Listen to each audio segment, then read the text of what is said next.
What's happening, everybody? Time for another session of Malt Reviews. It's Mike, I'm Narby. What's up, guys? We're getting closer and closer to our 100th review. Promised to release a ultra premium whiskey for that one. We are doing our first Taiwanese whiskey here. We are doing the Kavalan Solist Fino sherry. Big fame for good reason from these Kavalans. They're doing the Vino Barrique. It's gotten a lot of awards. The sherry is very popular, and they've done some bourbon casks as well. This particular one, the Fino, is a little pricier than a couple of the other ones in the United States. This goes for about $400. In the UK, you can get it somewhere in the $300 to $350 range. You know what these Taiwanese whiskeys are very famous for, aging anywhere from 5 to 8 years, but each year of aging is almost like aging it double or triple. So let's say a 5-year-old whiskey is more like a 10 to 15-year-old whiskey. An 8-year-old whiskey is almost more like closer to a 20-year-old whiskey, and that's all has to do with the weather and climate, and what that does to the aging process, and what kind of influence the weather and has on the oak and spirit. So if you left a whiskey in Taiwan, if you left it in the barrel for 20 plus years, I don't think there would be a single drop left. The angel share would suck it all up. So let's keep that in mind. These whiskeys, they're blowing up all over the world. People, great reviews from multiple people, and we haven't done one yet here on our channel, and we're gonna go with the bang with doing the Fino, and this one is bottled at 57%. We have a sample here that we are sharing from the Master of Malt. You guys are familiar with seeing us do a bajillion of these at this point. There's a couple reasons why we get these. One, maybe most of the time we don't have that whiskey and we want to try it. Sometimes we have the whiskey and we just don't want to open that bottle, and this is a way to not open the bottle. So in this instance, we are gonna try this sample with you guys. This color here is a beautiful, full, rich, golden color at 57%. Wow. And gorgeous if color. you look, if you could see the legs, if you could see the legs on this, it's stuck 57%, stuck on the glass, and that like normally glue. happens. Yeah, that normally happens with a finely aged spirit. Yep. And we know that this hasn't been aged for many, many years, but again, it's a Taiwanese whiskey, so it's a little different.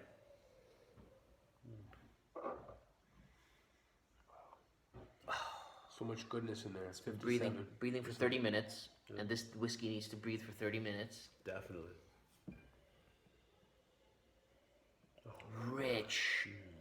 Rich kumquats, and this rich, like, oily and waxiness, orange oil. This beautiful aromatic of like sandalwood, and this like musky, like muskiness. It's just got this, and a sweet, like toffee, like demerara style sweetness. Demerara sugar is just beautiful.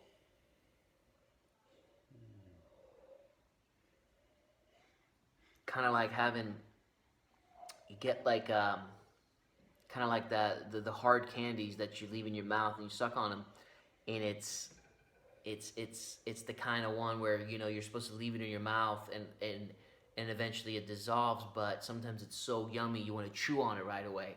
It's that sweet, yummy, like rock candy that you just want to chew, and it's like You don't care if it's too hard for your teeth. It's reminding me of those like very sweet, yummy candies. But that wood play, that sandalwood, and the muskiness, almost like a fragrant, musky, rich, like men's cologne, like. Yeah. And you play that with the toffee sweetness and the beautiful kumquats and the rich fruit and that orange oil. It's complex, it's rich, it's like a 25, 30-year-old scotch. Yeah, absolutely. Wow. You can take over, I'm gonna enjoy. It's funny he mentioned the muskiness. Like we were talking earlier today, we were drinking some older Japanese whiskey, and that like Japanese rainforest, like it's been raining in the rainforest for 1, 2, 3 weeks straight. That just like that moisture in the air, that humidity, that damp muskiness, for lack of a better term, it's in there. But it's the sherry elements adding to it. So you have the toffee and the kind of nougat and desserty elements mixing with that, and it's super unique. And just, I mean, tropical fruits, orchard fruits everywhere, like crazy. Like he said, the kumquats, apricots, peaches, apples, pears, unbelievable pears. It just goes forever. So for being kind of like more of a dessert-based, heavily sherried whiskey, it's got all that in it. It also has a ton of fruits like you get from like a bourbon whiskey. So it's amazing what they've done with this cask influence. Definitely getting those pears, buddy. Like Japanese pears, man. Unbelievable. Eating that pear walking through that rainforest. You hit it on the dot. Unreal, man. Sweetest pears you've ever had. This is exotic. Yeah, Exotic is the word. That's what it is. It's a whole different world. And it's doing a lot. It's doing a lot. Like 30 years, you need to age Scotch 25 plus years for it to do this. This is unreal, man. And 57%, I can't say enough. It's all in there. It's up to us to figure out and water it down and figure out what level's perfect for us, but everything is in there. We're not going to miss anything from the cask. This is unreal. This is a whiskey you spend a long, long, long time with, and oh man, let's try it on the palate. Do it. Cheers. Cheers, man. Oh God.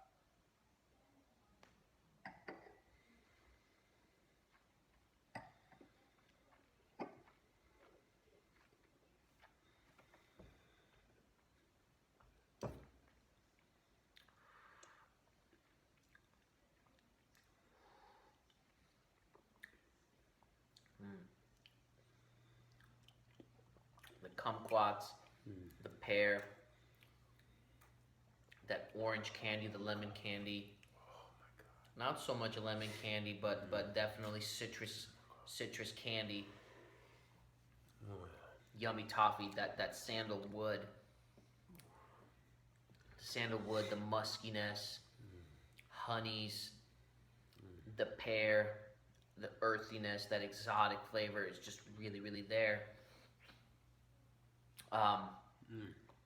The pear is the flavor that you mentioned. That's the boomest part. It's like very, very, very unique. Yeah.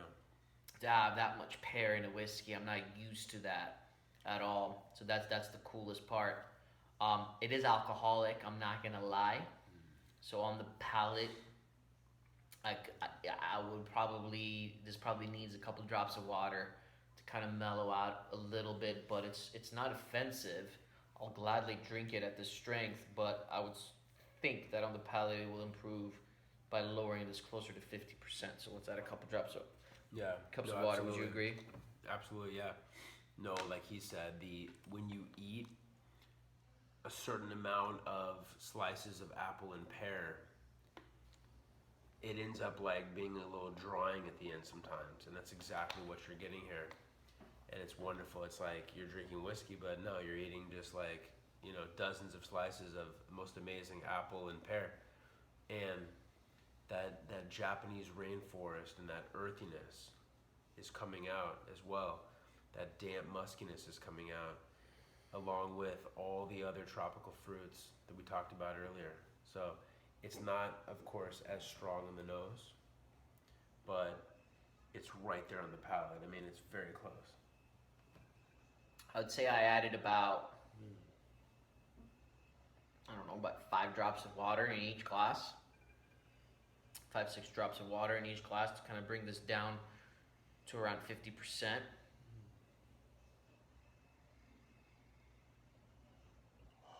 And the orange oil and that kumquat is not as rich, but the pear, the sweet pear, and that apple and that kind of flavor is almost growing with the addition of water. Yeah. So in some aspects it got more, in some aspects it got less. Overall, on the nose, I think I enjoyed it a little bit more at its original strength, but this is incredible with water as well, and adding some even more fruit element to it. And actually, I had the exact opposite reaction to him.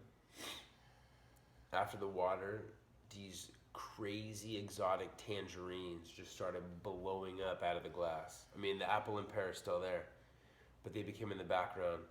And the most amazing exotic, like tangerines and mandarin oranges, just started just blowing up out of the glass. It just took over, like he's saying, the deep orange oil just took over, and that was unbelievable.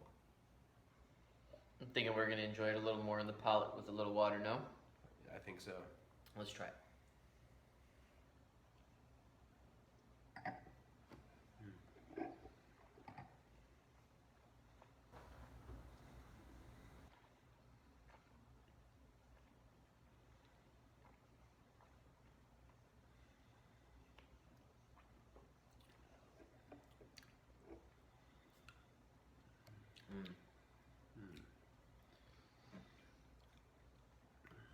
Excellent. Absolutely excellent. I think this is definitely amazing both on the nose and on the palate. The nose is, it's not too sweet in any kind of way. It's not super sweet at all. It's drying in the most beautiful way. It's offering that oiliness in a beautiful way. Exotic fruits, sandalwood, pears. I don't know if I've ever mentioned pears in a whiskey before, like Japanese pears, like, and that richness of that orange oil and the yummy toffee and just the wood aspect, that muskiness. It's an awesome whiskey. I really enjoy this. The finish is long, lingering, like an aged scotch. It's different. The same way that certain Japanese whiskeys are different, this is also different. Super cool. I highly recommend this product. For me, this is a 90. This is an amazing whiskey, 90 out of 100. And I give it a 91 out of 100.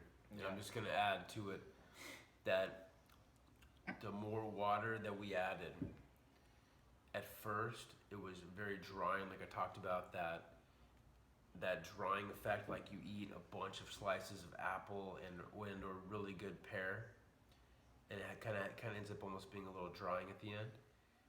With the more water you add, it got juicier, like you're drinking the same flavors, but it just got juicy and luscious.